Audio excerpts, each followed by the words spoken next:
Good afternoon, everyone, and welcome to the Green Arrow FPL podcast from Fantasy Football Hub with a turbulent Game Week 2 done and dusted as we look ahead to Game Week 3. My name is Fergi, and I'm here with the brilliant Rich Clarke. Rich, how are you? And what colour was your arrow in Game Week 2? I'm very well. I had a very, very slight red arrow, about 1 point, I think, from a green arrow. But overall, week started well with João Pedro on Friday night, coming good for the team. So I was happy with that. Hedged on Sanchez and Dubravka, lost that little battle, but Spurs came up trumps for me with Porro off the bench. So that was really nice.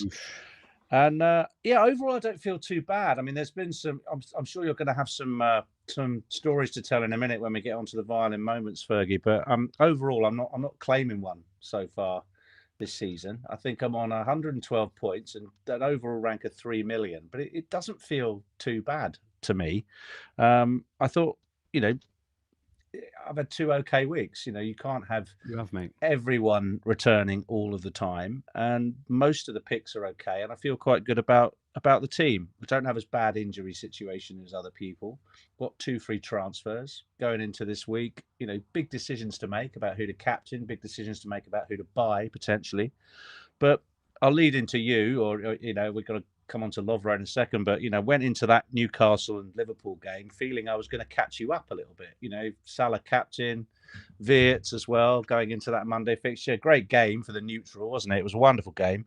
It was fantastic. But I bet you were in 7th heaven until the 96th minute when Salah came up with his last gasp return, for the winner. But yeah, I mean, even that was a nice finish, having waited all night for that. So I don't feel too bad about where I'm at, and 3 million is kind of slightly above average for the community. So I'm quite pleased. If you look at where you are in all your leagues and stuff, Rich, I was having a look. Obviously I've got off to a good start, but say you're fortunate or not, it's by playing in a very unorthodox way, right? But if you look where you are, I was looking in terms of Elite 64, in our hub team, you've got incredible all these managers. You're right in that top sort of 20%, aisle, aren't you? And you've had a fine season, Rich, I think, to start off with. You've got your bench boost, you've got 2 transfers, you're in a really good spot. I just think it's just amplified because I've just had this ridiculous start, which, as you say, we'll touch on in a second. Yeah. But we're also joined this evening by the reigning FPL champion once again, Lovro Budisin, who, spoiler alert, may or may not be on a free hit. We'd be interested, Lovro, because yesterday when you messaged, you were like, I'm on a free hit, let's go for it. Before a rainy night in Grimsby may have tempered your enthusiasm. But how are you, Lovro, and how is your season going? Hello, everyone. I'm feeling okay, even though the last game week wasn't the best for me. But I had like a great first game week, and that like just count to close 1-1. I have like 112 points or something like that, and I'm okay with it. I'm okay with this start.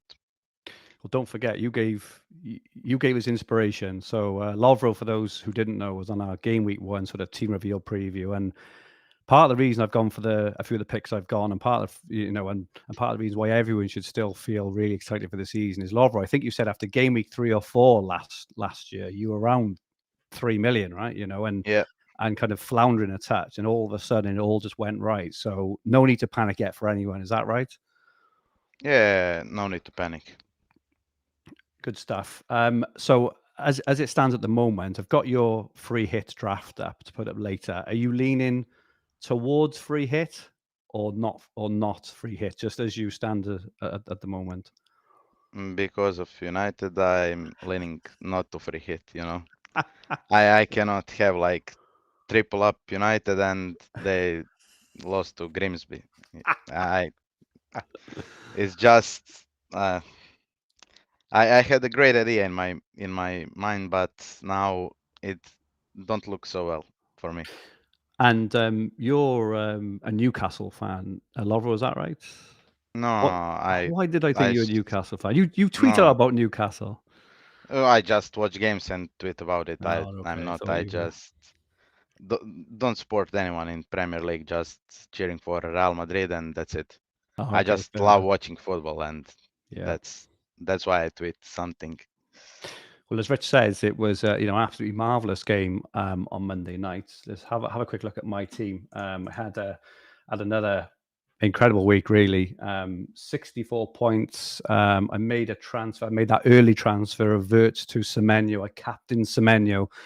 And Rich, at 4 minutes past 3 on Saturday, when Semenyo got the assist, I thought, oh, this could be a good day. And then Semenyo hit the bar. I don't know if you've seen the chance he missed from inside the 6 yards box. Smashed He against finished in the other side back of the bar. net, but the ball didn't. He did. I would have been Yeah. on for an absolute mega haul. But I'm happy I took it on. Obviously, Palmer owners were unfortunate. You'd probably fair to say he would have had a good game on the Friday night against a porous West Ham, and many of the vice captains from Palmer went on to Salah. So as you quite rightly say, Rich, on that Monday night, it was my Gakpo and Ekitike up against a lot of Salah captainers, and a lot of those had Wirtz as well. So it was quite nerve wracking.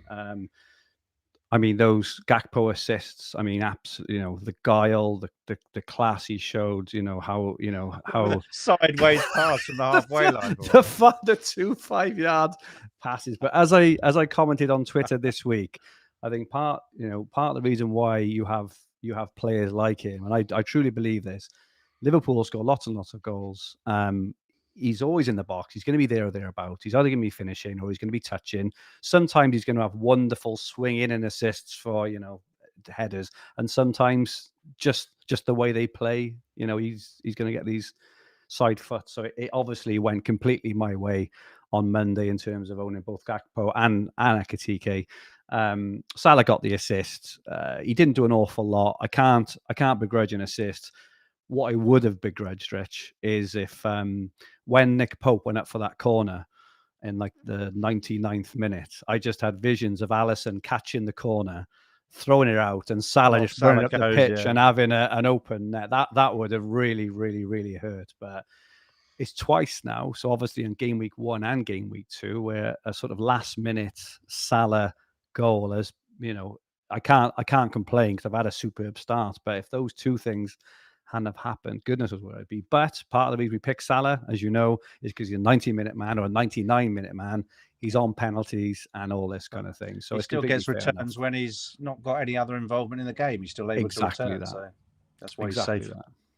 So fabulous start. 69k. I've got some pretty audacious plans for this week. Potentially, all sorts have gone through my head in terms of free hit, wild card, triple captain, take a hit, take a -8. I think I'm reasonably settled now on what I'm doing, maybe. It's going to be interesting because I don't think it's going to be what people expect. But I'm playing with my gut this season, and I'm going to carry on and go for it. Welcome everyone in the chat. Absolutely great to have you with us. Easy Paul is in. Ian McLaughlin, kicking up dust. Robin Lennon. I must have a username. Says keep Gyökeres or buy Wood. Free hit for game week 4. I think I personally would go for Wood, mate, but we'll see. Clear FPL is in. Workable Meat. Interesting name there. Ron Espeseth from San Francisco. You haven't watched in ages, Ron. You're normally there.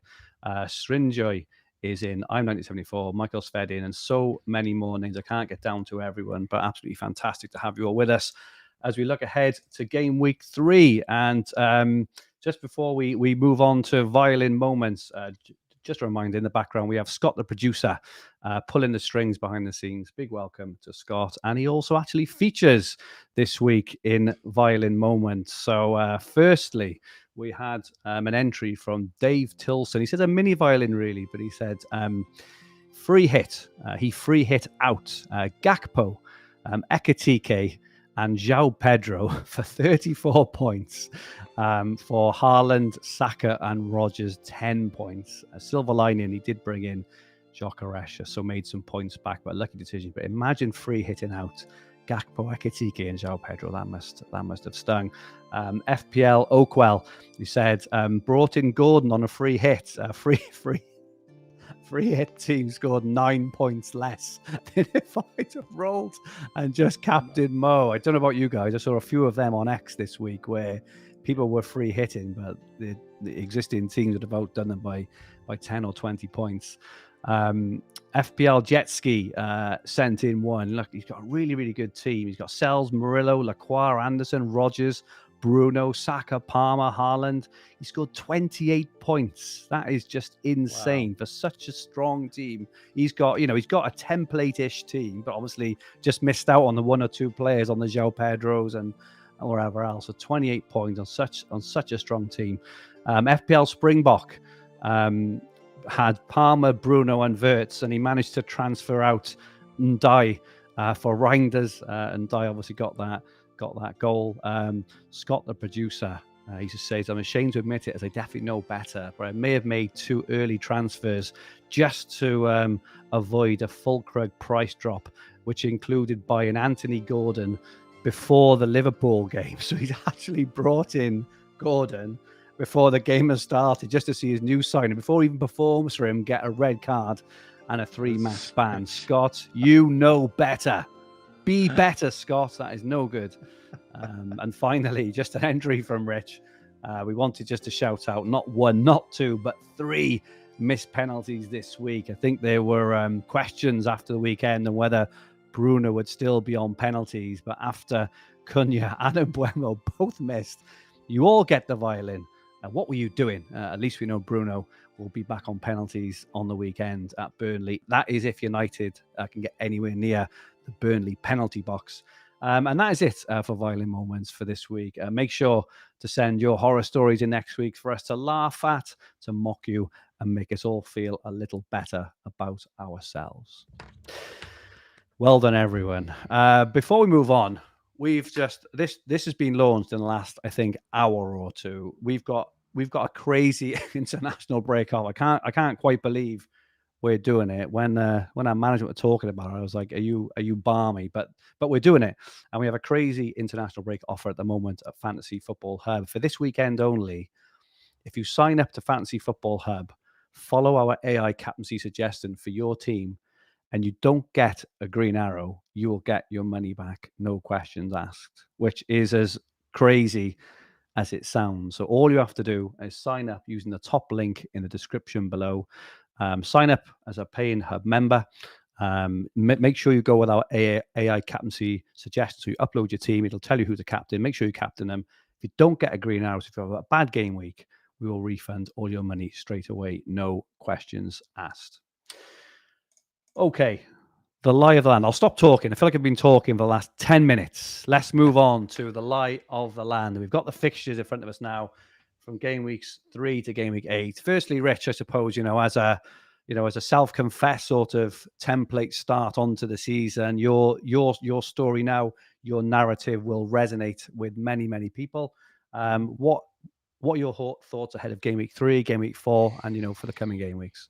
Yeah, okay. I mean, generally speaking, I set the team up for the first 6-7 weeks of the season. This view stretches us out to game week 8, but really, I think the next view we want to be taking is the 4 game weeks, I think, that come after the international break. So haven't really taken a big look at game week 8, but certainly 3 to 7 is now on the horizon. So teams that many of us are quite well stocked up on still have great fixtures. So Villa sit at the top of the ticker, which is great. Even though they haven't really done much so far, they've still got the best fixtures in the upcoming run.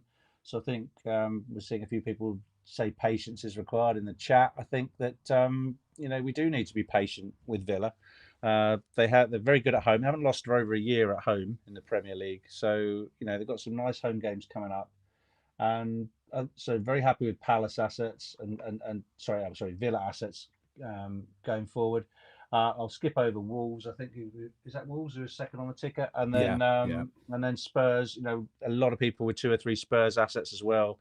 Still got good fixtures to come back at home this weekend, and great away win for them at Man City next week with a second successive clean sheet. So although people may be doubled up on Spurs defence, they may end up keeping their assets a little longer due to their great defensive start to the season. Forest are still up there. I think they're 5th on the ticker. Some great fixtures coming up, and I'm sure their players are going to feature heavily in the rest of the show. So Forest, up until about game week 6, are still, probably a buy, although their defence has underwhelmed so far from a DEFCON points perspective, and many of us have got 1 or 2 Forest defenders, so they're disappointed slightly on defence, but they looked really good last week, and Chris Wood is actually even a captaincy candidate this week. So really like Forest still.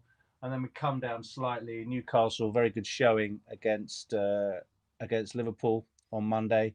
And it's just a shame that the Isak situation hasn't resolved itself. Otherwise, I think we'd be buying a lot more of their assets going into the break. But probably best to let the whole striker merry-go-round resolve itself in the transfer window before making a decision on Newcastle. But if we look down the bottom, just switching down the bottom to summarise, Arsenal sit 20th. So no rush on bringing in Arsenal defenders or Gyökeres just yet, given that they're away to Liverpool. Eze, indeed, arguably their hardest fixture, but at 20th on the ticker, you've got to play the games ahead, really. And so Arsenal are a bit of a kind of, put them on your watch list and just see how they go. United still fairly towards the bottom, or no, they've moved up. United moved up into mid-table. But teams like Burnley, Brighton, Everton, and Chelsea, teams that feature in many of our FPL squads, they're in the bottom 5. So things are not looking so rosy for those. There's plenty of opportunities to maybe sell a Jorginho Rutter or sell a Cole Palmer, let's suggest. So fixtures not looking stellar for them. So things are turning a little bit, but when we get back from the international break, I think the importance of having some free transfers is really something to consider. Although it's tempting to try and recover the ground immediately, carrying at least one extra transfer into the break seems very, very sensible. What are the different sort of strategies you're contemplating at the moment, Rich, from a chip view, if any? I've seen that sort of free hit potentially in game week 4 could be popular, maybe wildcard 6, wildcard 7. Have you got anything in mind? And what are the I'm thinking that my team will set up well for game week 4, particularly with my transfer plans that I'll share later. Yeah. So probably not going to look at a free hit in 4. I think that could be a difficult week. Might if we get an injury ravaged game week 3 and international break, then suddenly coming back to 5 or 6 flags may mean that the free hit looks like a good week to use it. But I think I'm more leaning towards using it in game week 6, where I think Forest plays Sunderland. I probably won't load up on any more Forest assets for now, and therefore you can cover that in a free hit. You've got City playing Burnley. I've only got Reinders at the moment, so just basically bringing in those heavy hitters. There's several targetable fixtures in game week 6 that if you take that out and resort the ticker, it really helps with the transfer planning. I'm also potentially looking at a bench boost in 5, which might, if I use my second transfer this week, I might look at a game week 5 bench boost because I can upgrade Mark Gu now and then cover that and then play with an 8-man attack for a couple of weeks and look for a bench boost in game week 5 where there's again some targetable fixtures for the team that's very strong that week, including the bench. So I'm considering using a couple of chips in the next group of games, but it's not locked in. And just finally, Rich, how are you feeling about the whole using your chips a little earlier now? Because I know that still a lot of players, elite players, experts are saving their chips until the sort of latter half of the first half of the season. Are you wedded to playing them early? Has anything changed your mind, or do you just think is how it's fallen for you? Well, you've changed my mind a little bit in terms of the start you've made. It was an excellent week. You got as you say, we've seen how many players have got injured in game week 2 when you actually could wildcard straight into a bench boost in game week 1. Clearly, you managed to get, I think, 15 starters out of your team. That is going to be very difficult to reproduce now that the internationals are coming, the European games are coming. And so if you've got a healthy squad and you can see that you can actually use a bench boost post team news with no injuries in your squad, you should probably do it, because people were sometimes one maybe 2 non-starters last week, or people who didn't even turn up at all off the bench. So Rutter and Palmer, for instance, people were bench boosting with 13 players. you really want a bench boost with at least four players that you can rely on starting, which is why Game Week 5 looks attractive at the moment. And using the bench boost before the wild card is certainly something I want to do. I don't want a wild card to a bench boost in, say, Game Week 13 or Game Week 7 or 8. I'd rather get it out of the way before I wild card and then set up for the long run. Yeah, it's interesting because this is not something we normally look at, is it, in the first half of the season? But normally when we're using our big chips in the second half of the season, there are certain teams left in Europe, the ones who get to the quarters or the semis maybe. But at the moment, in this first half of the season, where we don't normally use these sorts of chips, especially bench boost, triple captain, etc., all the European teams basically play now twice a week until, goodness me, until Christmas, not far off. It's just one after the other, after the other. So the peril we feel at the back end of the season when we're using chips like bench boost and triple captain. Are they going to play? They've got this game. They've got sandwich games. It's sandwich city. It's it's an actual sandwich shop for the coming months because they just play Champions League, Europa League. You've got the Carabao in there as well. We can expect they can be rested within that, but they may or may not be, as we saw with some lineups last night. It's just one game after the other now for weeks and weeks and weeks and weeks. So you've always got that peril, which you sometimes maybe haven't got with a lot of teams at the back end of the season. So I think that's something which just noticed this again, playing the other teams like Dream Team, where Europe is included. I was looking at the fixtures and I was thinking, goodness me, like Man City now have got a game every 3 days practically until Christmas. And we all know what the fixture schedule is like at Christmas as well. So it's just on and on. So anyway, sorry for this. Interesting. No, you're right. It's going to be tricky. Lovro, what are your thoughts over the coming weeks? Are you planning any chips? Have you got any thoughts on how to approach the coming weeks? I just, as standard, go with the flow. We see like Palmer, like 3 minutes before game start. Yeah, he's groin injured, and then Rutter again, no info about that, and like, okay, he won't play now. Why? And how can I? Okay, gaming 5, I don't know, bench boost, but how do I know that? And again, I'm just checking all the infos, and I'll decide when I think I can do something. I thought about free hit this game week, but now I really don't think so. And I'm having a battle with myself because I had a plan going into Gaming 4 with 3 free transfers. Okay. And now, due to these injuries and stuff, I'm leaning more towards making at least one transfer this week. Okay. Yeah, it's just like that. We'll talk about that transfer in a bit. Yeah, as you say, it's very, it's very, very hard to plan. And we said, I think it's fair to say that we've been saying this all along, haven't we? Is you can't in pre-season pre-book in a bench boost for game week 8, right? It's different in the doubles because when the double game week is. It's double game week 35. It's double game week 33. So in advance that you're going to use it then. Whatever happens, it's very unlikely to sort of change. In this first half of the season, it almost feels like, unless you use it in game week 1, which obviously in hindsight was good, but it's almost kind of when it falls, almost it feels like, because you're going to land on a game week somewhere where you think, actually, I've got a decent bench here. I think it's actually going to be quite difficult to plan one in advance. Rich's in 5 is maybe in reach because it's only a couple of game weeks away, even though it's a calendar month away still. It's only 2 game weeks away.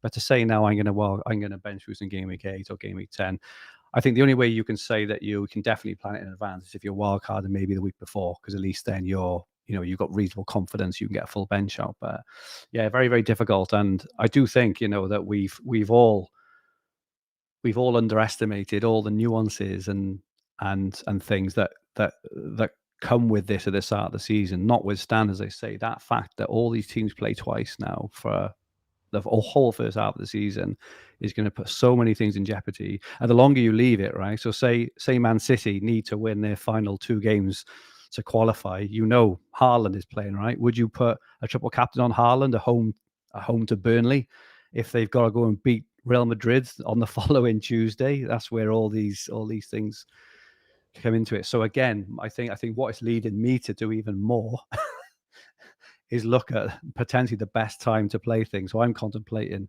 playing my triple captain this week now, actually. Right. Not that I'm recommending that per se, but I'm just trying to get things clear in my head of, this week now they go off into an international break. I've got a captain in my head who I think will do really, really well.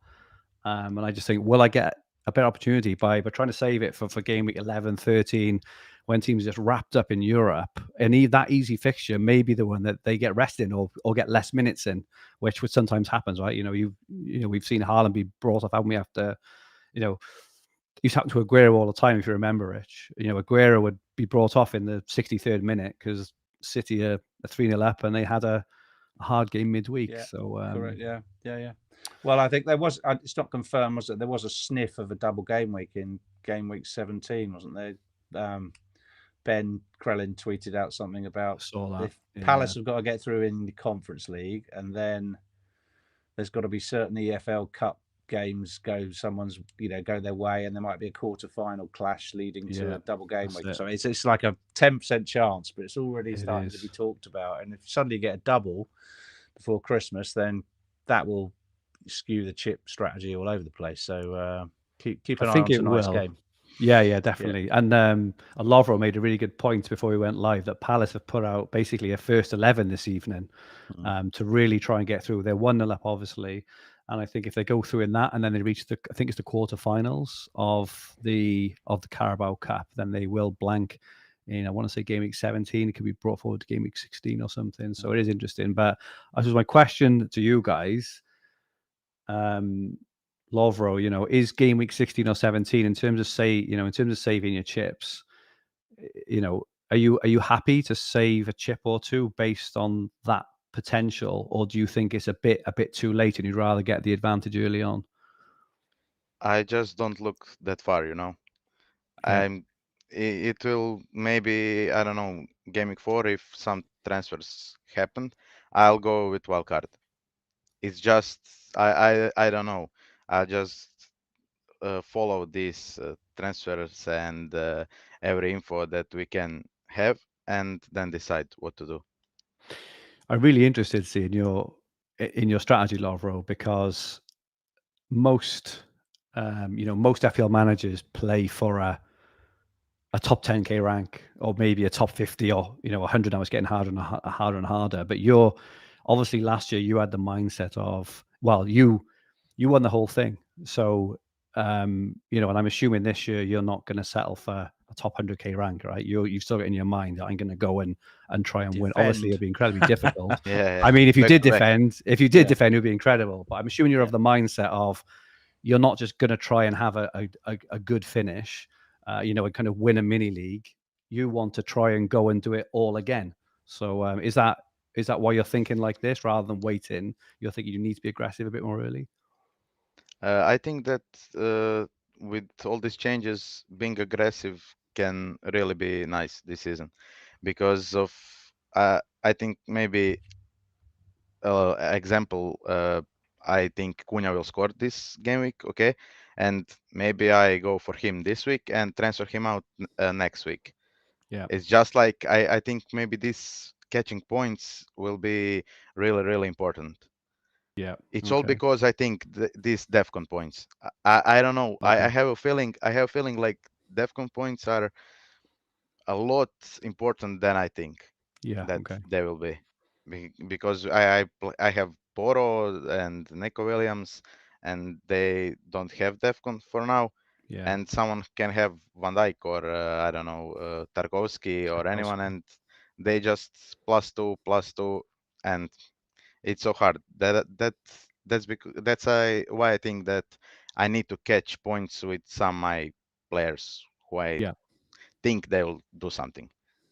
Perfect. Thank you, Lovro. Makes perfect sense. Has it made you change your mind at all, Rich, in terms of, sort of leaving it to that 16, 17, maybe optimizing, having an incredible game week 17? But if you're far behind the pack because you're one of the only ones doing that, is it worth it?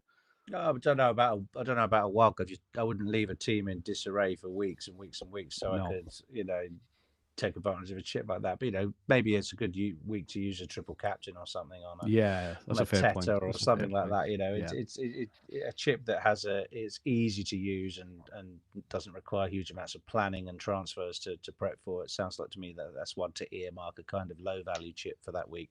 So Nice. Makes sense. that's the only thought. But I'll keep an eye on it, and if there is a chance of a double, then clearly, it probably makes sense to keep one chip back for that. But it won't affect the wild card. I just don't want a wild card when the community thinks it's optimal to wildcard. I want a wildcard when I need to, and I think we made that mistake last week. We went along into game week 6 thinking this is the time to optimize for City and Arsenal fixtures, and they played rubbish in those fixtures, both teams against the promoted sides, and it didn't work out for us, did it? We plummeted in the rankings after a game week 6 wildcard. So I don't really fancy a game week 6 wildcard this year because of that. So there we are. Jack in the chat asks, has anyone told Rich he looks like Gary Anderson? Maybe once or twice. Anyone ever told you that, Rich? maybe once or twice, bud. Yeah. Probably the shirt. The shirt isn't helping, is it? Really? That's what it is, mate. And the dart, and the dart in your hand isn't helping either.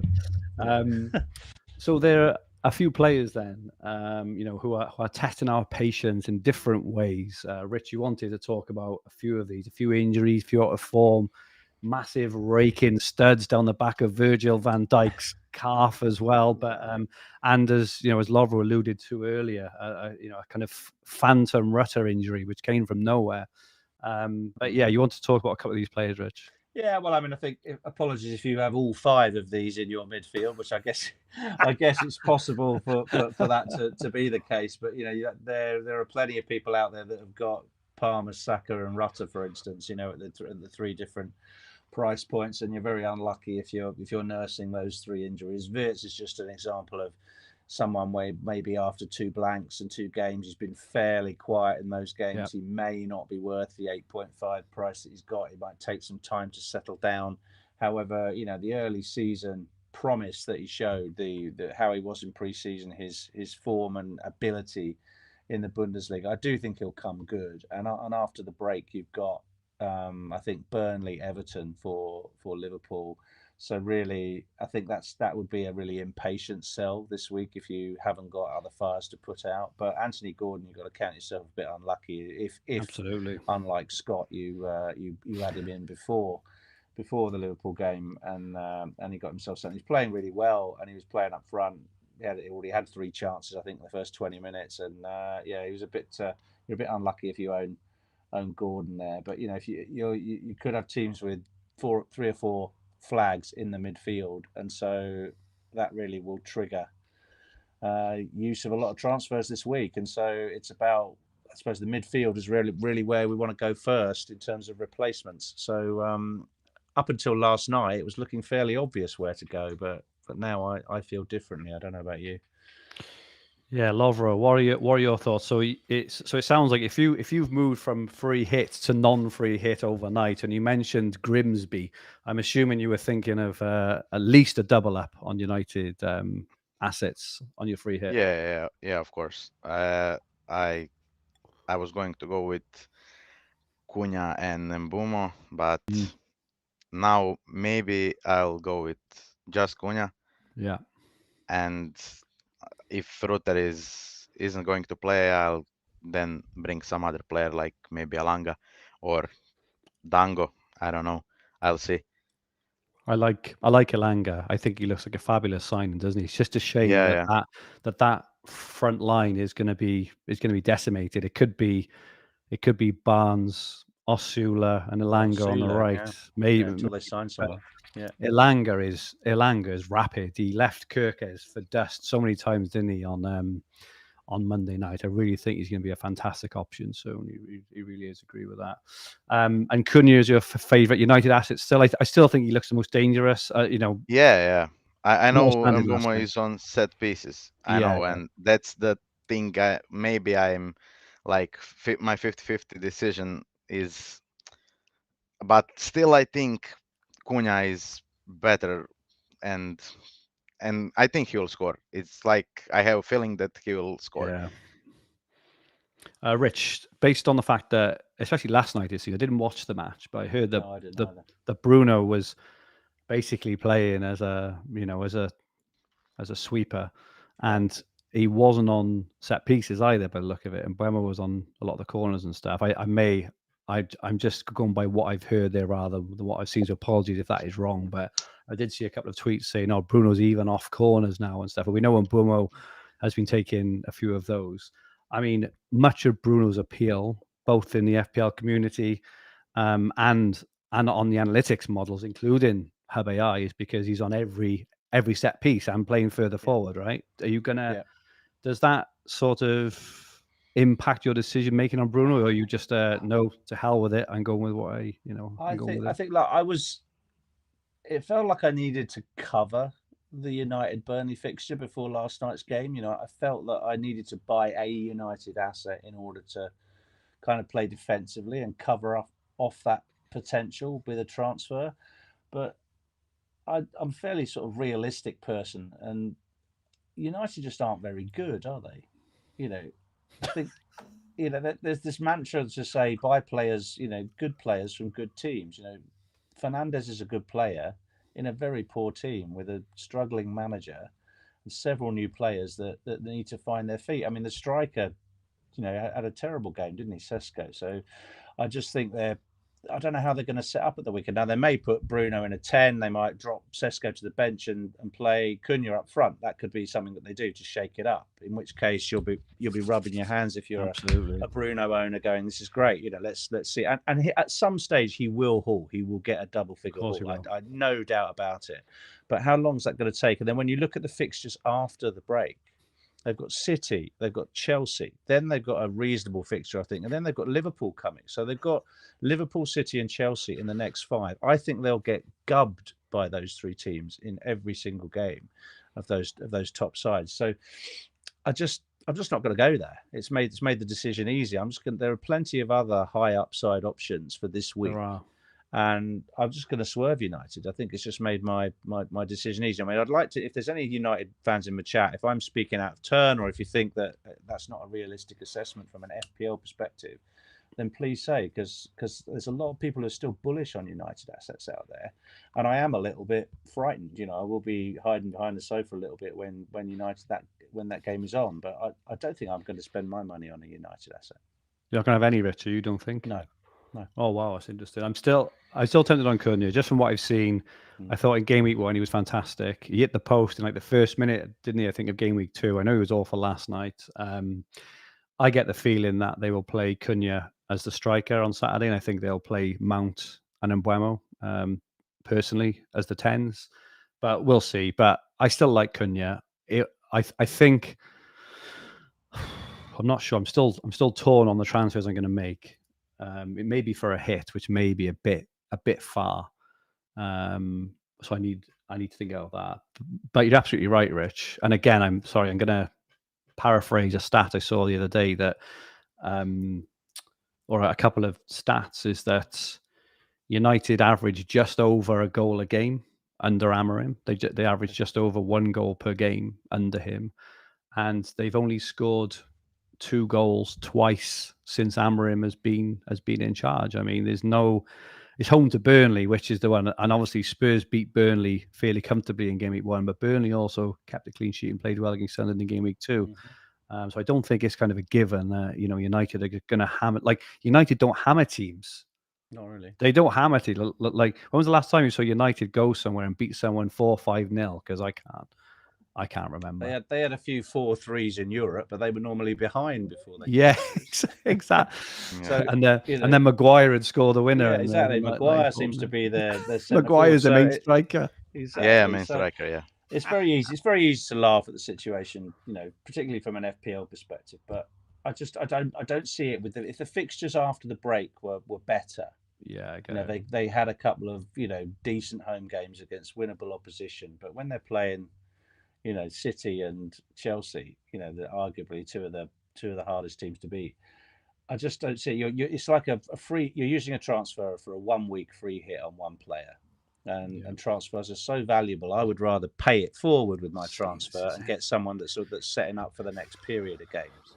This is why I need you in my life, Rich. It's that keep up in the clouds. Yeah. Just keep you on cloud 8.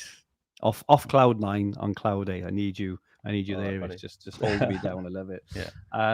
A team I'm really keen on for the next few weeks, based on what I've seen, and particularly given the opposition this week, is Nottingham Forest. I think that they look incredibly strong, and I think I'll be bringing in Chris Wood this week, captaining him, and potentially triple captain. I'm not sure Wow. yet on the triple, but Forest look superb. I thought in game week 1 against, was it Brentford? I thought they looked absolutely electric. They went away to Palace last week, which is one of the hardest games you'll probably have all season, because Palace are a really, really strong team. And came away with a draw. Woods looked decent. He had a couple of shots. Obviously, got the brace in game week 1 as well. But I think the midfield for Forest as well. If I was having if I had Anderson, I'd definitely play him this week. But I also think they've got a trio of Gibbs, White, Hudson Odoi, who again is another one who's absolutely rapid, and a new signing Ndoye as well, who got the assist for the goal last week. Look, really good options as well, and they're all reasonably cheap. And you mentioned it earlier, Rich. Their fixture run is superb, particularly if you're contemplating a free hit in game week 4. So the fixture run would read: home to West Ham this week. West Ham have looked dire. They've conceded 11 goals in 3 games. They then Forest away to Arsenal in game week 4. You can either bench them or you can play them, and then they've got Burnley and Sunderland in 5 and 6. So you mentioned the difference then between Man United fixtures and the forward facing. So United don't score many goals, and they've got awful fixtures after this week. Forest score quite a few goals, and they've got superb fixtures. So that's a team I would be targeting ahead of United, unless you're planning on kind of wild carding or in 4 or 5 or whatever else. So yeah, and also those United assets, all 3 of them. Bruno, Buemo's not on this slide, but he could be. All 3 of those guys, they're all 8 million plus. Bruno's 9, Cunha's 8, and Buemo's 8. If you're coming off Palmer or Saka, which many people are, that's not going to give you quite enough cash to upgrade, say, a Mark Gu. I know I'm talking template, but if people are looking to upgrade that third forward to a Wood, a Mateta, or a João Pedro, all equal priced or very nearly equal priced options, you can't get there. You come down to a cheaper option, you can go for one of those guys this week and make your team even better. So I like that kind of double move as well. And if you go for a more enabling move, then I think it allows you to get to one of those guys, which is kind of why João Pedro and Woody made the chart here, because they are going to be popular this week. Agreed. Immortal Technique in the chat says, I'm so put off by United, I'm considering bench boosting this week with Dubravka and this Stev, the Burnley the Burnley defenders. So let's have a quick look at predicted points for the next 4 game weeks. Up the top, unsurprisingly, we've got Salah still 31 predicted points over the next 4 weeks. Haaland second, 27.8. Ollie Watkins, we haven't mentioned him yet. Be interested in thoughts on him. He's third on 24. Mateta fourth on 23. Bruno is still up there, but like I say, the AI is heavily skewed towards historical performance, right? Rightly so. Big numbers, all the data sets for the how AI was not at Grimsby last night, was it? The AI was not at Grimsby last night. No. You're right there. Semenyo on 22, Gakpo on 22, Gyökeres 22 as well, Ekitike, Palmer, Dango, João Pedro, Wirtz, and Wood all hovering around the 20-point mark there. And just underneath then, we've got Virgil, Evan Nielsen, Barnes, Cunha, and Buemo and Cucurella. So all very, very congested, all really good options. Lovro, what do you think on Watkins? Because just interested on on your thoughts on Watkins. Villa is unpredictable right now. They just, I don't know why, but they all look so slow. If last season they were flying all over the pitch, and now I have Rogers in my team, and I don't know who plays instead of him. He's not himself. But again, they need to play better, and again, Watkins and Rogers are their main players, and I think because of Palace game with Fredrikstad, I think that they will have like a bigger chance to score more goals. and then I hope Watkins or Rogers will do something. How do you think they're going to do this week at home to Palace? I think it's a tough match, and I think there's a few forwards this week. Wood in particular have got a really good matchup. He's a tough one to sell, Watkins, because he has fabulous fixtures for the next 4 or 5 Yeah, weeks. How do ahead. you think he's going to Yeah. get on this week? I think this week maybe I'd rather go to Wood, but if I have him, I'll just keep him. You'll hold him, play him. Yeah, I'll hold Yeah. him because of next fixtures. Yeah. But I try to bring in Wood. I'll just need to see if it will be for -4 hit, or I need to see that. Yeah, good stuff. Rich, what are your thoughts on Watkins? I'm assuming you're just leaving him, playing him.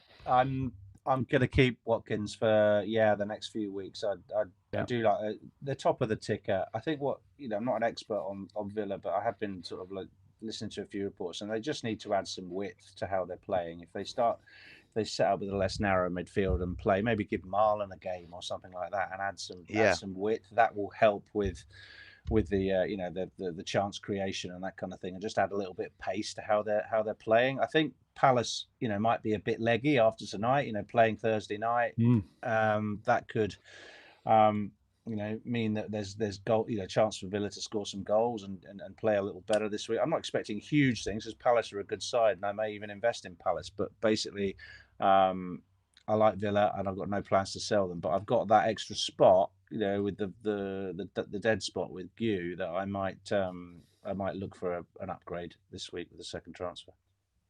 Yeah, interesting stuff, mate. Interesting as well, just on your thoughts, on the ongoing. Well, it's not a debate, but it seems to be, a me versus you at the moment. But also, there's lots of people who went no Salah or no Haaland, or went for, the Ekitike and Gakpo, or Ekitike or Gakpo as well. Obviously, this week as a non-Salah owner, I'm fine. I'm not really bothered. I do expect him to be quite heavily captained, actually, and he'll probably score. He scores most games, right? But away to Burnley in game week 4 for Liverpool, and then home to Everton in game week 5. How do you see it playing out for the Salah owners and very likely captainers, especially in game week 4 and 5, probably in game week 3, against those who are holding the alternates and may even move off because of this tough Arsenal game? The Palmer and Saka situation means that there's just going to be fewer premiums in the game for the next few weeks, certainly for the next month, because most people are now in sell mode on at least one of those. So that really only leaves Salah or Haaland, and you either jink to Haaland off Watkins and have them both straight away, or you just decide that you're going to switch to Haaland maybe around game week 6 when they play Burnley, and Haaland is your captain standout. So I think people would be quite comfortable just going with one double figure cost premium for the next few weeks, and you can use that to and use the enabling cash to get an eighth attacker and bench boost, for instance, get the bench boost out of the way, spread the funds. I mean, you've spread the funds already from straight away, but that arguably with Palmer coming out of the game, you might be on no premiums, let's say, if you haven't got Haaland or Saka already, or Salah already. Do you see what I'm saying? You've basically you're going to have the cash spread around squads quite comfortably until Haaland becomes a must-have around game week 6. So I think for the next month, happy to just sit on Salah, accept that he's maybe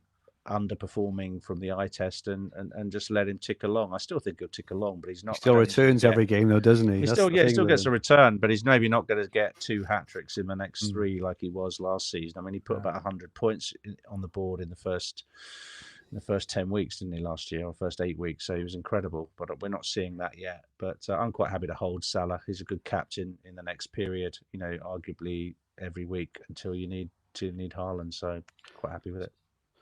So you talk about no premiums there. Obviously, it looks like Saka will probably be out for a little bit longer than Palmer. It feels like at the moment, obviously, we're recording on a Thursday evening. We don't know Palmer's sort of injury status at the moment, apart from he's doubtful. He still might play on the weekend. It feels like he'll probably be okay to come back in game week 4 and 5. Now the fixtures there, away to Brentford, which after game week 1, after they got sort of battered by Forest, you think, oh, actually, that looks a nice fixture, new manager, they've lost all their players, they've lost, etc. But actually, in the 2 games since, they've played pretty well. So away to Brentford is probably not a great fixture, right? And then they're away to United, and even though United don't score lots of goals, Grimsby aside, maybe they also tend not to concede lots of goals more recently to the bigger teams. The games, as per the Arsenal game, tend to be quite tight. So you can probably expect, again, not much from Palmer. And that, and if you've got João Pedro as well, who excelled last week in the absence of Palmer and will likely play every game as well, you've probably got a bit of Chelsea cover there anyway. So, well, Lovro, you can maybe free hit Palmer back in game week 6 for their favourable fixture there. I think you look up who they're playing, but so there is an opportunity to get Palmer and maybe captain him for one of those weeks, or just cover their best fixture with a free hit. So it doesn't feel Brighton. They're home to Brighton in game week 6. And then they've got Liverpool and Forest in 7 and 8 as well. So it's only really that one match there, and even that home to Brighton is not a gimme, right? No, exactly. So it doesn't feel scary going without Palmer, which is probably why over 1 million have done it already, and you'll probably see another 500,000 do it before Saturday lunchtime. What's your thoughts on Palmer, Lovro? Do you think he's expendable now, especially if he's ruled out this week? Yeah, I'll probably sell him, and until game week 9, I won't bring him back. If I won't free hit 6, game week 6, but I'm okay with that. I think that they have in game week 6 fixture, but Liverpool, Forest away, Man United away, I think that's and he didn't do well in first game week. They won 5-1 without him, and we didn't see him scoring 2 goals and having 1 assist. I cannot predict if he would score that, Yeah, it's crazy really thinking about it. I think this is right. Palmer got a couple of very good assists in the Europa Conference final. I think he got 2 really good assists. And did he score as well? I can't remember. And obviously he played really well in the Club World Cup final and got got the returns there. But apart from those 2 games, he probably got more returns in those 2 games than he has for the last 20 Premier League games combined, which is crazy. I mean, we're all scared of Palmer. He hasn't done anything. He hasn't scored from open play. He hasn't done anything. January. Since January. Yeah. That's crazy. Well, there we go.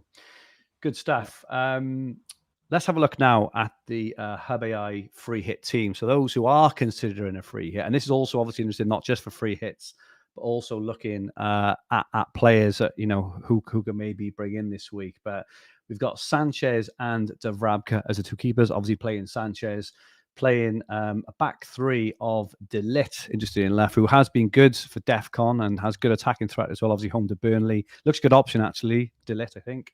Cucurella and Milenkovic, obviously 2 really strong options there. A midfield, the atypical, the typical AI picks of Salah and Bruno. Understandably, Cunha is in there on merit, as is Dango as the 4th mid there. So it clearly likes Dango and what they saw there, and a very strong front 3 of Watkins, João Pedro, and Mateta, and then a very cheap bench. Obviously, a pretty strong team there. Rich, any obvious omissions from there for you?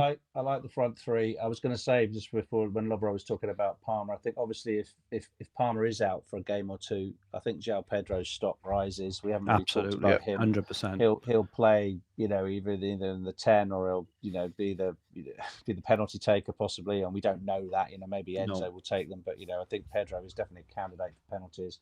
And I think he's got the confidence and the form to really kick on. So if you haven't got João Pedro already and you want to generate, want some Chelsea cover because you're coming off Palmer, then Pedro could be the one to carry you through the next period. And he's a long-term hold. I can't see him coming out of the side with Palmer out. I think he'll definitely play. So agree. Really like Pedro. Yeah, Mateta is someone I'm considering. We didn't have him on the slide with Pedro and Wood, but those 3.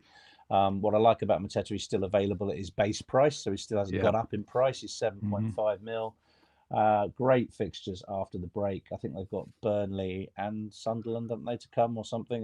Very soon, or West Ham and Sunderland. I mean, they've got great fixtures, Palace, Yeah. after the break, and really fancy Mateta as well. So it's a really tough choice, I think, between those three.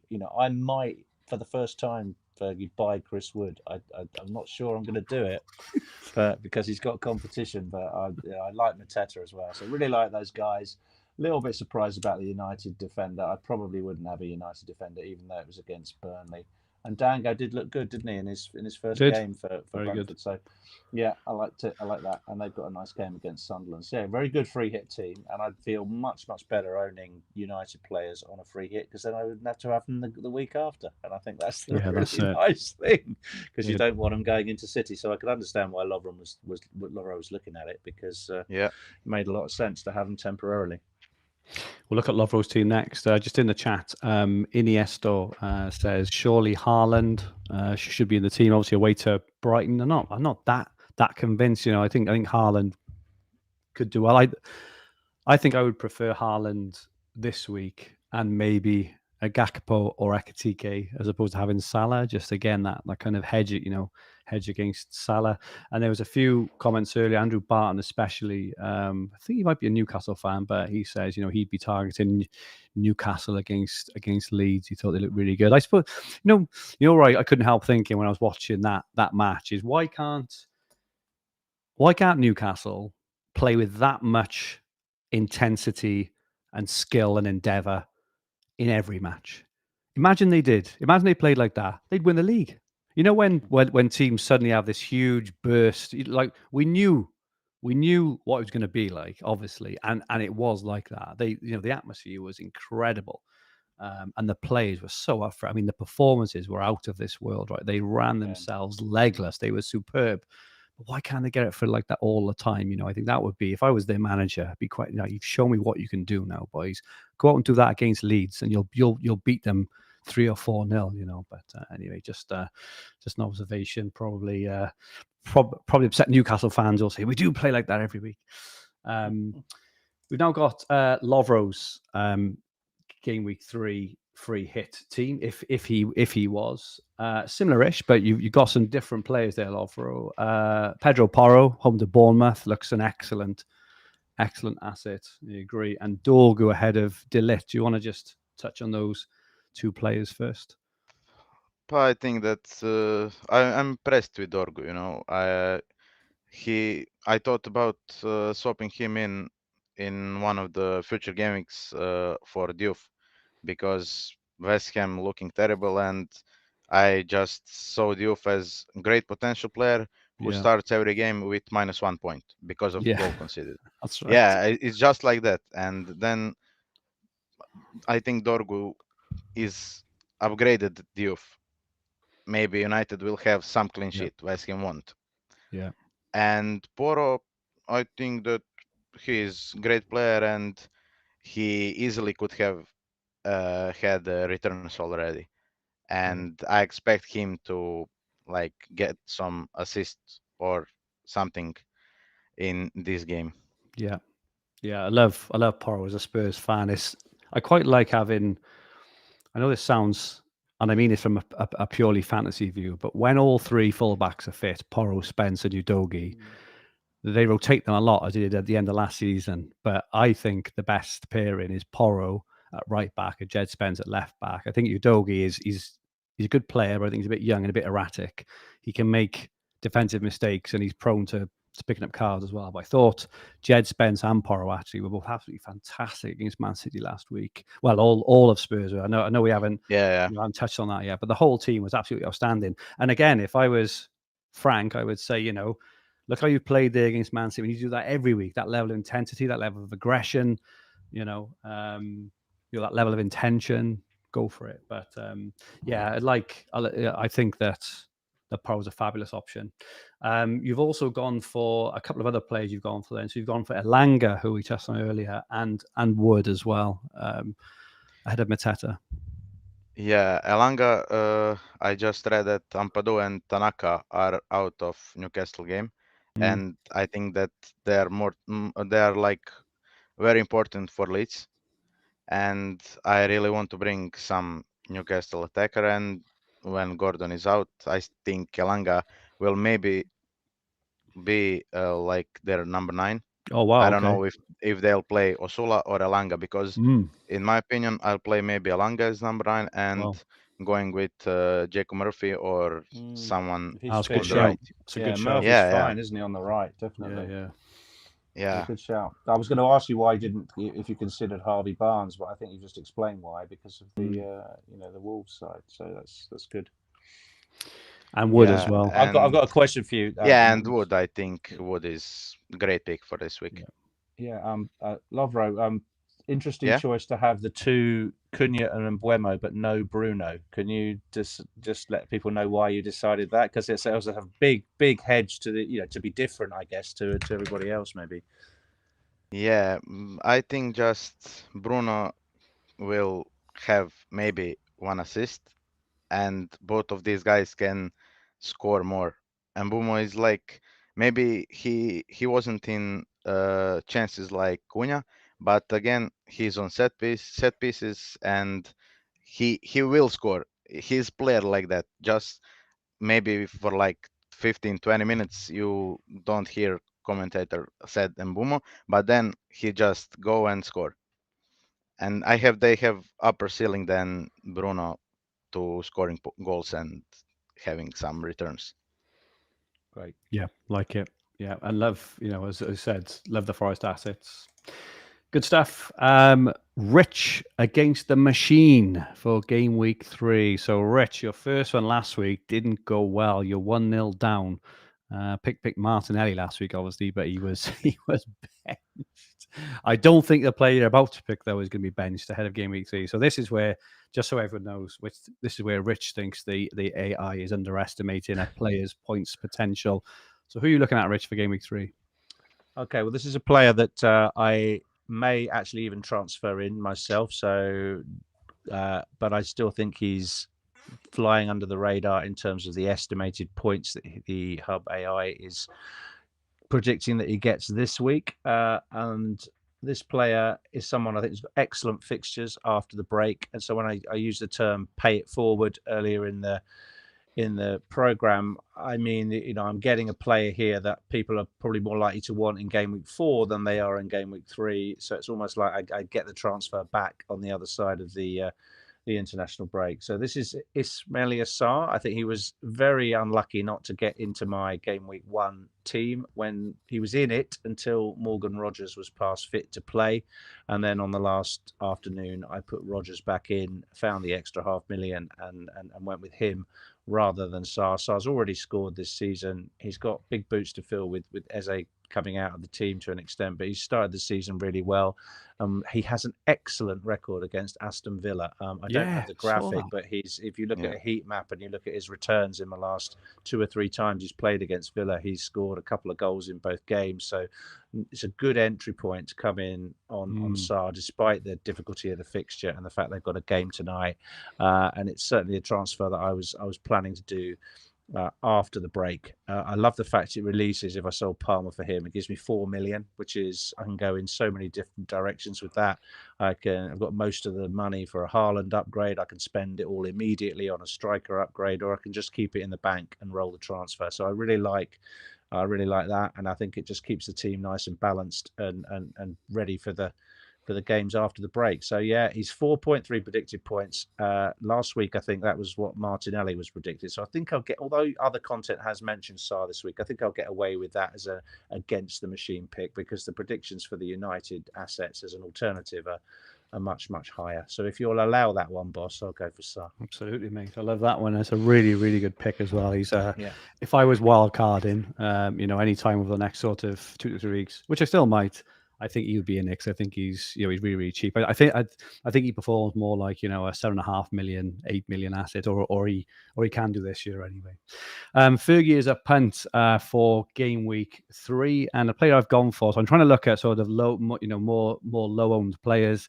And And I looked at this player in game week 1. I mean, the assist he provided was absolutely magnificent. I think he's a superb player. I've mentioned him already earlier.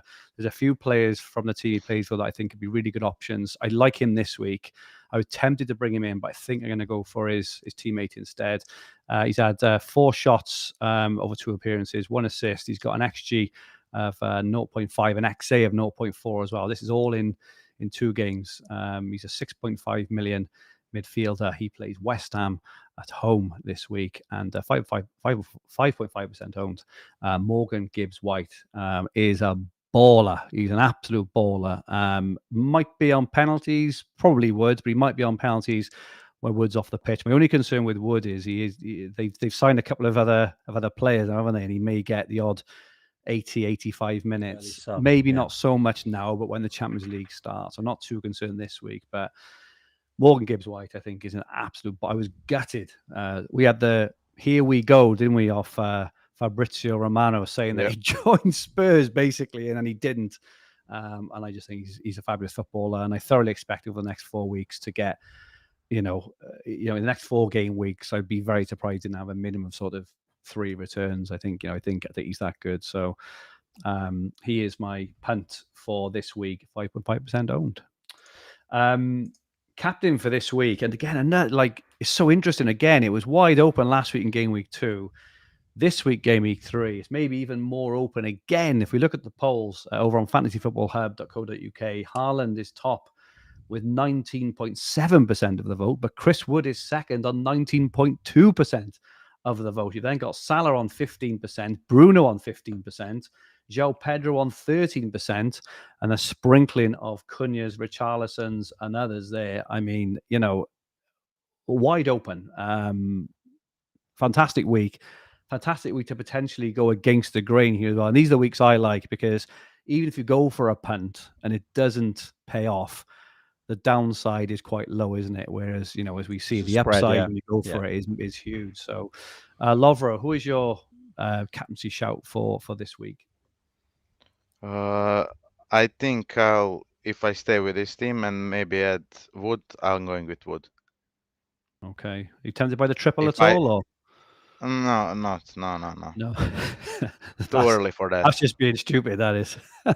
No, it's not, but I want to use it on Haaland probably. Yeah. Okay, fair. Is this driven by just the West Ham being so bad that you think the supremacy is going to be too difficult to ignore? Because you're both very bullish on Wood. I think it's both. Yeah, but I just think that. Oh, you go, Lovro. Sorry. Wood's first game show us what he can do, and that I think that the last season wasn't just like one season wonder, and I think he can do it versus West Ham, because we all watch how bad they play, and I think it's okay to try that. I think so. I think if Salah had Burnley this week, I think it'd be a different story. But because captaincy is so wide open, it's that perfect storm, right? Of a form team with a form striker playing a bad defense. I just think it kind of lends itself, and because the captaincy is so wide open, there's very little downside. But again, I think Wood is fairly highly owned. He's like 24% owned, but his EO is probably still not going to be above like 50%, I would guess. So, if he does well and kicks on and gets, I can't see him not getting a return this week. I'd be very surprised he didn't get a return. You could get more than one return. All of a sudden, you fly up the ranks, don't you? So, but Rich, who will your captain be this week? I'm less bullish on Salah this week. I've captained Salah the first 2 weeks, and against Arsenal, I can't see him maybe getting more than 1. I think he's got a lower ceiling this week in that fixture.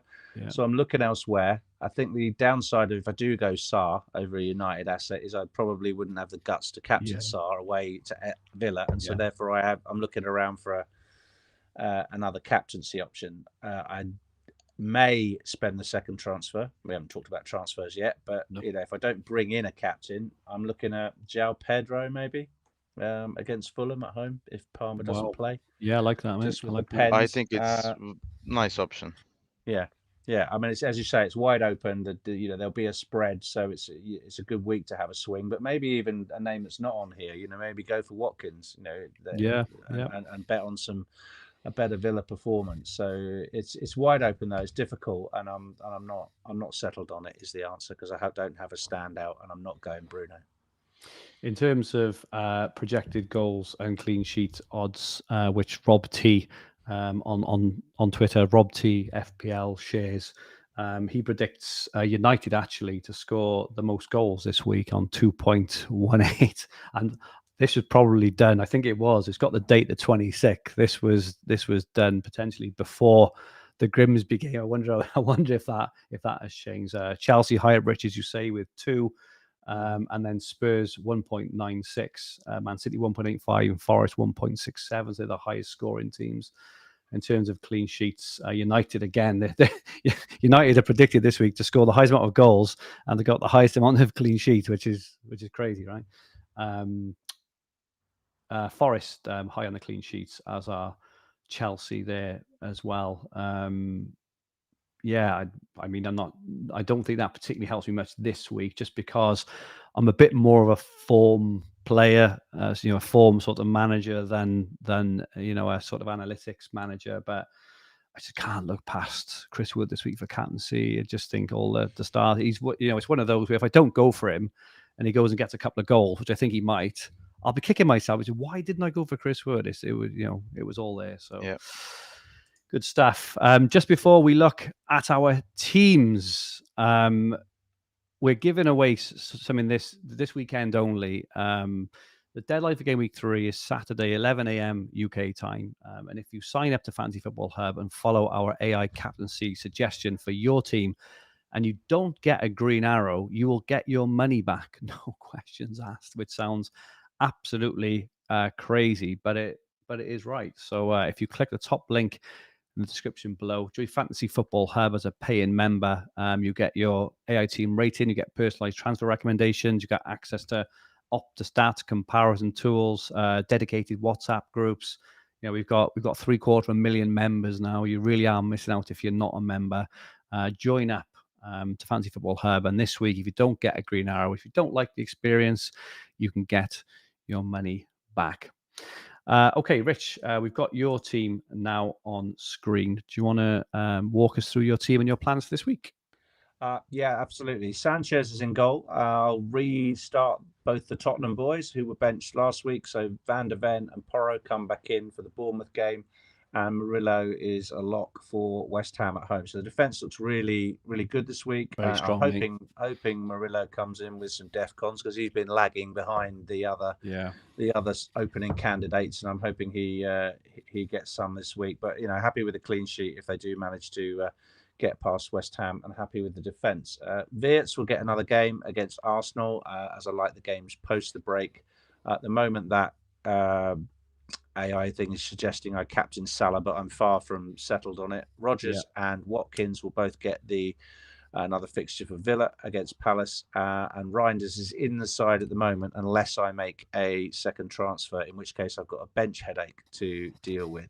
And like everybody else, I'm waiting on the press conference for Palmer. I'm not worried about a price drop, which may come tonight or tomorrow night, but basically I think I'd rather see if he's on the bus on Saturday. If he's on the bus on Saturday, I'll just keep him and go into the international break with 3 free transfers. That would be my preferred situation, rather than shake it up. But I do think it's too passive to sit on Palmer if he's not going to play. I'd rather sell him and release some of the cash. So I will likely sell him for Sarr at the moment and generate 4 million. And if I decide to buy Wood or Mateta to go with Pedro and Watkins, then that will mean selling Mark Gu, and I'll have 1 million left in the bank for post-international break, but only 1 free transfer. So that's something I'll mull over in the next 36 hours. But if I'm going to go Wood or Mateta, you two have really sort of, made me worry about Wood a little bit, but Mateta again, I think you'll see in a minute. I think that's in my thoughts as well. But double up on Palace this week doesn't feel essential, as they're away to Villa. so I might just keep Yeah, the that's second it. free transfer. And I think I'm going to need it. I think, we don't know what we don't know, do we? But you go into the international break and everyone's late on a flight or getting a knock or getting flagged, and you'll probably have one of those Flag City graphics with 15 flag players when we come back from the break, and it'll be counting them up in your squad and taking hits, etc. So 2 free transfers is great for game week 4, isn't it? Looking good, Rich. Solid team. I'm not too sure what the double up on Sarah and Mateta. I think you've got a lovely hedge there with maybe going Sarah and Wood, or even Mateta and like a Gibbs White or someone along those lines. But yeah, really, really strong team there, mate. Lovro, we've got your team on screen. Very, very different to Rich's, like hugely different, and somehow you're on the exact same points and same rank, which is crazy, really. Do you want to talk through your team and plans for the week? Going with Sanchez against Fulham, I think it's fine. Maybe they will concede, but I think like 3 saves he can do that, and 3-pointer is fine for me. Poro, no brainer for me. I think he will have return. Neco Williams also against West Ham. But I don't know if I play Trafer or Diouf. I'm leaning towards Trafer because he was playing good, and I think that Forest will score like 3 goals at least. And again, -1 point for Diouf. Just can't do that again. Yeah. And in the middle, it all depends on Palmer. If he won't be available, I'll sell him and Rutter probably. But if he will be fit, then maybe I'll just go Rutter to, I don't know, someone, maybe Hudson-Odoi. Oh wow, okay. I'll see. I need to see because of money. Yeah. Oh yeah, he's got 500,000. How much is Alanga? He's 7, isn't he? He's 7, yeah. Ah, that's a shame, isn't it? Yeah, but I can drop Wirtz. Yeah, of course. Yeah. I'll just need to see Palmer update. Okay, cool. And up the front, I have Haaland, Ekitike, and Nilsson. Wow. And I think if I'm going to bring Wood, that I need to drop Nilsson. Okay. I know they have nice fixtures, but again, Brighton, Newcastle against Burnley and Everton, I think Ekitike is in form and Nilsson didn't score. And then I need to bring Wood and I need to drop Nilsson. I'll see. But that will be probably for -4. Okay, interesting stuff. Thank you. You're happy to take a hit this week, yeah? Or you... I'm fine with that. Yeah. Okay. Because of injuries, I'm fine with that. Makes sense. Look at my team. I've got Sanchez here, but I'll probably play Sells, I think, ahead of Sanchez. Yeah. Would you guys play Sells? Yeah. Yeah. And then got Milenkovic, Porro, and Romero. So I'm really happy there. I think I've got a really top defense. Well, double Forest and double Spurs. I think Bournemouth may score, but I really do also like the attacking intent of both Porro and Romero. Actually, I think they've both got a lot of attacking intent there. At the moment, my midfield, I've got Palmer on the bench at the moment. I've got a midfield of Kudu, so I'm quite excited to have. I think he's relatively low owned amongst sort of, top managers, and many of my rivals and things. I'm quite happy to own him already. I've got Reinders.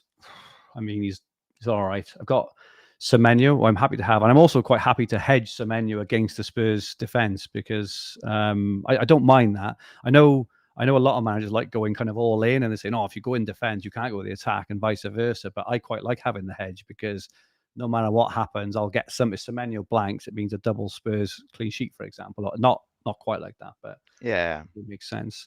I've got Palmer still, and I've got Gakpo in still at the moment. He rose last night. He's predicted to us get 5.4 points at home to Arsenal, which is quite high. But the reason I quite like having him in my team is a hedge against Salah. It's like I say, I've said it in the week. And I'll say it again, Gakpo had 2 assists. I don't think Gakpo played particularly well on Monday. On Monday against Newcastle, he got 10 points because of his 2 assists, because he's just in the box, he's just there, and I think he struck quite a good relationship with Ekitike as well, because against Bournemouth, didn't Ekitike assist Gakpo? I think it was a similar sort of lay off, Gakpo in on his right foot, curled in the bottom corner like Ekitike has done. So I think they've got quite a nice relationship there. So I'm quite happy to have Gakpo as a bit of a Salah hedge. I'm not saying he can cover Salah before all the trolls come out and say so that, because I'm not. But if Liverpool score 3 or 4 goals, Gakpo will likely be involved, right? And the front 3 at the moment of Watkins, João Pedro, and Ekitike. I've also got Aït-Nouri on the bench, as well as Palmer, and rumor has it Aït-Nouri might actually be fit.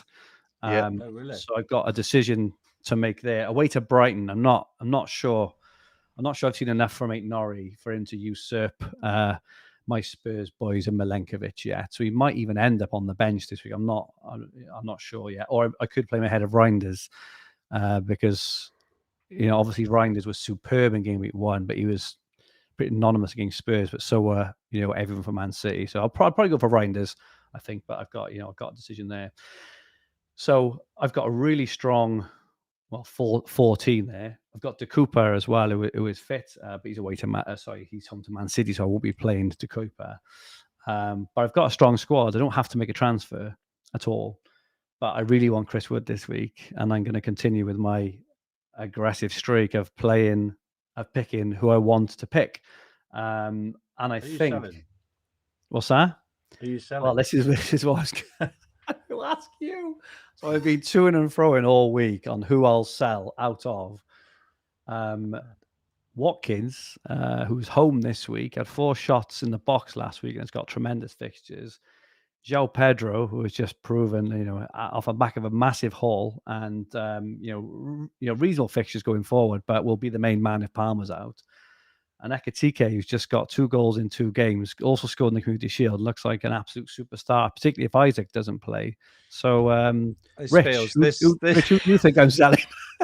This feels ill-advised, Fergie. I would say this feels very, very gung ho and absolutely following your instincts. But look, you're out in front, you're top creator, at the moment, and who are we to argue with you? But I would. Well, if I was going to sell any of them, I'd probably sell Ekitike out of the 3. Just given the Palmer situation, João Pedro is going to be on pens. João Pedro could be, captainable in coming weeks. Watkins has great fixtures. I'd probably sell, but Ekitike could. If nothing happens in the transfer market, he could be the one everybody wants in game week 4. So, good. I don't know. You could sell Watkins, I suppose, when they're playing Palace. Get a bit of money in your pocket. But I don't think it's when he's got a home game and all those lovely fixtures to come. Again, you've got no real off there. Why don't you go with your punt instead and buy Gibbs White and put him in for Palmer, and then have 5 million in the bank to do what you like after the break? I think that's a much more sensible move. But you're not playing sensibly, are you? What do you think? What do you think, Lovro? Who do you think he should sell if he does sell one of those 3? I think Watkins, because of his form. I think if you follow just form and what you see, I think that Watkins need to go if you want to bring in Wood. But I'm fine with Morgan Gibbs White. I'm fine with that pick. Yeah, it's a really good player, and he can score some goal from like 60 meters, and I think it's nice. I'm not sure who I'd captain if I didn't have Wood. I think that's a problem I've got as well. But let me know, or let us know in the chat quickly who you think I'm selling out of the 3. I am selling this player because I feel that his place after the break may not be secure, potentially. And if it isn't, I'm contemplating free hitting in game week 4 anyway. Potentially, I'm not sure.